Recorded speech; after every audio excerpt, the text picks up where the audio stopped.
റാന്നി മണ്ഡലത്തിലെ ഇടതുപക്ഷ സ്ഥാനാർത്ഥി പ്രമോദ് നാരായണാണ് നമ്മളോടൊപ്പമുള്ളത്. അദ്ദേഹം ഇപ്പോൾ ഈ പ്രചരണ പരിപാടികളൊക്കെ ആരംഭിച്ചിട്ടുണ്ട്. ഇന്ന് മുതലാണ് ആരംഭിച്ചതല്ലേ? ഇന്നലെയായിരുന്നു സ്ഥാനാർത്ഥി പ്രഖ്യാപനം.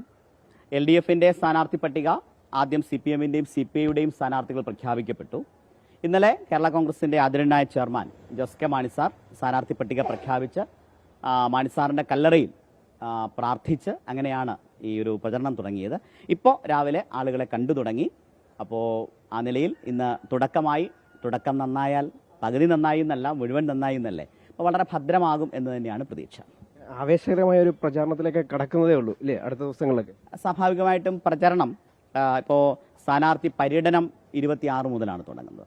അപ്പോൾ നമ്മുടെ മുമ്പിൽ കുറച്ച് ദിവസങ്ങൾ മാത്രമേ ഉള്ളൂ. അതുകൊണ്ട് തന്നെ LDFിൻ്റെ ഒരു സിസ്റ്റം എന്ന് പറയുന്നത് വളരെ ചിട്ടയായിട്ടുള്ള, വളരെ ഓർഗനൈസ്ഡ് ആയിട്ടുള്ളൊരു തെരഞ്ഞെടുപ്പ് പ്രവർത്തനമാണ്.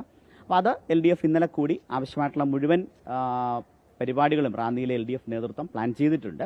ആ നിർദ്ദേശം അനുസരിച്ചിട്ടാണ് MLL പ്രവർത്തിക്കുന്നത്. പക്ഷേ വ്യക്തിപരമായി LDFിൻ്റെ പൊതുപ്രചരണ പരിപാടികൾക്ക് മുന്നോടിയായി മണ്ഡലത്തിലെ ഏറ്റവും പ്രിയപ്പെട്ടത് കുട്ടികളാണ്. അപ്പോൾ അവരെ എല്ലാം ഒന്ന് എല്ലായിടത്തും കാണുക, അവരുടെ അനുഗ്രഹം തേടുക എന്നുള്ളതാണ് ഇപ്പോൾ ചെയ്യുന്നത്. രണ്ടാം തവണയാണ് ഇതിപ്പം. എന്ത് തോന്നുന്നു? ഞാൻ ആദ്യത്തെ തവണ വരുമ്പോൾ, റാന്നിയിലേക്ക് വരുമ്പോൾ ഈ പ്രദേശത്തിൻ്റെ ഒരു ആളുകളുമായി ഒരു പരിധിവരെ അപരിചിതനായിരുന്നു. കഴിഞ്ഞ തെരഞ്ഞെടുപ്പിൽ 17 ദിവസത്തെ പരിചയം മാത്രമാണ് എനിക്കുള്ളത്. എൻ്റെ ഒപ്പമുള്ളത് റാന്നി പഞ്ചായത്തിൻ്റെ പ്രസിഡന്റ് പ്രിയപ്പെട്ട ശശികല ചേച്ചിയാണ്.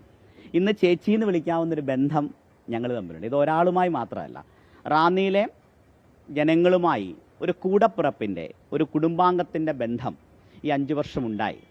അതാണ് ഈ തെരഞ്ഞെടുപ്പിലെ ഏറ്റവും വലിയ ആത്മവിശ്വാസം.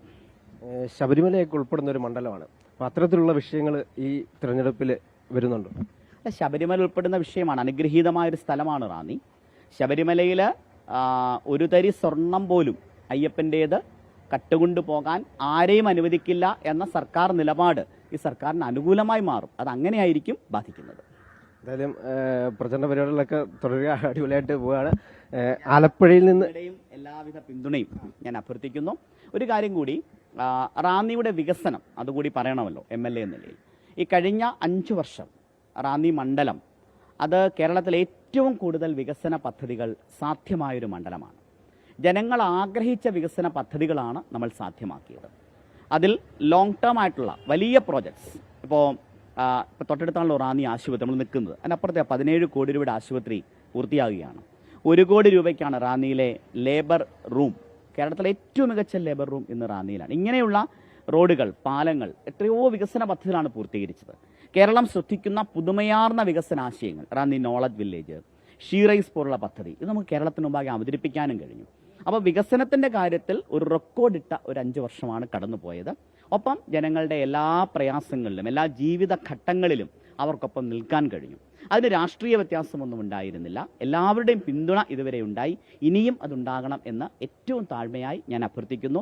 മാധ്യമങ്ങളുടെയും പിന്തുണ ഞാൻ സ്നേഹപൂർവ്വം നിങ്ങളോട് ആഗ്രഹിക്കുന്നു, അഭ്യർത്ഥിക്കുന്നു. അതെ, ആലപ്പുഴക്കാരനായിട്ട് ഇവിടെ വന്നു, ഇവിടെ ഇപ്പോൾ റാന്നിക്കാരൻ്റെ സ്വന്തം MLA ആയി. എന്തായാലും അദ്ദേഹത്തിന്റെ പ്രചരണ പരിപാടികളൊക്കെ തുടരുകയാണ്. ക്യാമറമാൻ രതീഷ് മടപ്പശ്ശേരിനൊപ്പം കണ്ണൻ ദേവ്, അമൃത ന്യൂസ്, പത്തനംതിട്ട.